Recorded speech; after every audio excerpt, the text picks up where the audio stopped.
శివ మహాపురాణం అష్టాదశ పురాణాలలో నాలుగవది, ఎంతో ప్రాచుర్యం అయినది. శివుని లీలలు, సృష్టి ఆరంభం, లింగార్చనం, మనిషి పుట్టుక మరియు మోక్షాన్ని పొందే మార్గం, ఇలా ఎన్నో ఆధ్యాత్మిక విషయాలు ఈ పురాణంలో వ్యాస మహర్షి లిఖించడం జరిగింది. ఒకసారి రుద్రుడు తెలియకుండానే చాలా సంవత్సరాలు ధ్యానంలో ఉండిపోయాడు. అప్పుడు తన్మయత్వం చేత రుద్రుడి కంటి నుండి కొన్ని కన్నీటి బిందువులు జారి భూమి మీద పడ్డాయి. అవి గౌడ దేశంలోను, కాశీ క్షేత్రంలోను, అయోధ్య నగరంలోను పడి వృక్షాలుగా మారాయి. రుద్రుడి అక్షాల నుండి పుట్టాయి కనుక రుద్రాక్షగా పేరు పొందాయి. అలా రుద్రాక్షలు శివారాధనకి ఎంతగానో ఉపయోగపడ్డాయి. అయితే రుద్రాక్షలో చాలా రకాలు ఉన్నాయి. అయితే ఈ రుద్రాక్షలన్నిటినీ సరైన మంత్రంతోనే ధరించాలి.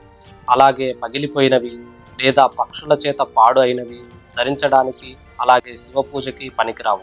ఇలా సరైన క్రమంలో రుద్రాక్షలను ధరించిన వాడికి ఆ శివానుగ్రహం ఎల్లవేళలా ఉంటుంది.